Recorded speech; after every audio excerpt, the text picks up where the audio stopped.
War is sort of like this huge scale thing Is happening. it? I thought it looks kind of small. I'm not not familiar. Indie film. Okay. Never heard of Can it. you guys say whether or not the Agents of S.H.I.E.L.D. will that catch their attention? It'll definitely catch their attention if the judging by what we've seen of the movie. There's no way A lot that it can be happens missed. in that movie, I think. I don't know if you see the trailer, but things happen in that movie. Yeah. I think that it'll change some of our characters' motivations, and it'll change our trajectory a little bit. But we're on sort of our own path, and so it'll be reflected in our show, but not so much. I don't know. It's not like a direct. We're not at liberty building to our speak about it. foundation. Yes, we're not building our foundation upon Right. it. That's a good way of putting it. The father-daughter dynamic between Daisy and Coulson has been like such a strong heart of the show. And in the 100th episode, there was a very beautiful moment where she tells him how much he's changed her life. So are we going to see more of that in his, final days before death takes him? I would think so. Sounds like a good idea. Yeah. I like that We phrase. should In do that. these final days before death takes him. Yes. Wow. I'll say that we'll see her having to step into that role, considering that he's now in the wrong hands. But I think that you'll be able to feel from both her and May a desire for that end to not be what happens to him. I think that her first order of business would be to prevent it from happening. So we'll see how that shakes out. This season has felt a little bit like Greatest Hits, Agents of S.H.I.E.L.D.'s Greatest Hits. What was the character or the storyline that you were really excited to kind of bring back for this season? I think we were really excited to bring Mike Peterson back in the 100th episode. Sort of brought Question everything the reality of everything. to question the reality of everything, to bring everything full circle.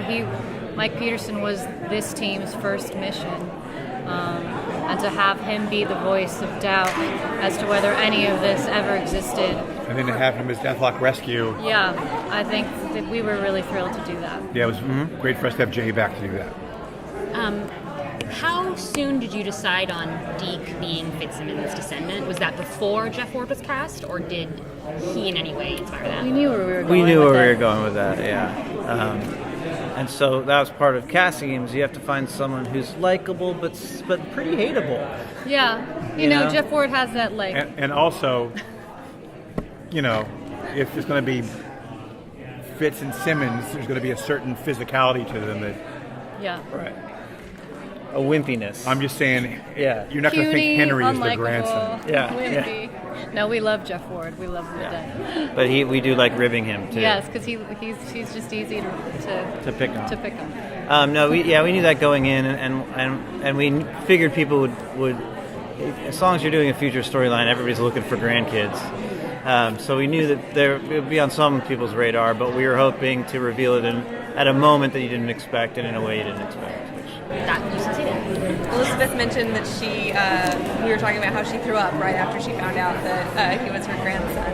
Is that a hint or a nod at all that she might be pregnant? Interesting. I think it's more a hint that she was sick of having her world turned upside down. I mean, I'll never forget when they pitched that in the room. It's one of those pitches where everybody laughs and then you kind of go, I think we're going to do that. Yeah. No, because it's this very earnest, emotional scene, and What like earnest. would you do if you realized you were talking to someone who's a little bit But older than you and it is your seemed a way to grandson? sort of take the legs out of it a little bit. The 100th episode was similar to a certain episode of Buffy, the Vampire Slayer. Was that inspiration at all for the questioning of reality? I think we've done a lot of questioning reality on our show, and I think it was a way to sort of nod at he's been in Tahiti. There's been fan speculation about is he still in Tahiti, and it was a way to sort of nod at all the stuff we've done with his mind and the framework and with Tahiti that really would be his worst fear. And it was a great way for us to highlight what we feel, which is that, as Mike Peterson and Daisy say, there is no S.H.I.E.L.D. without Coulson. And the idea that the show was created based on a dead character who was brought back, it sort of has its life of its own. It's sort of a way for us to play with those ideas and put them front and center. and allow the fans forever to debate whether or not it is. So. One more question. What inspired you guys to do, like, first off, both time and space in one go, and then to do, like, a time loop, sort of, what makes your time loop different from all the other sci-fi time loops? It's just the best one, right? It's the most confusing one. Yeah. No, We you know, in terms of how we landed on it, we were talking about space. I think we all got excited about space and how to make that different and also central to our characters, and not just like a space adventure.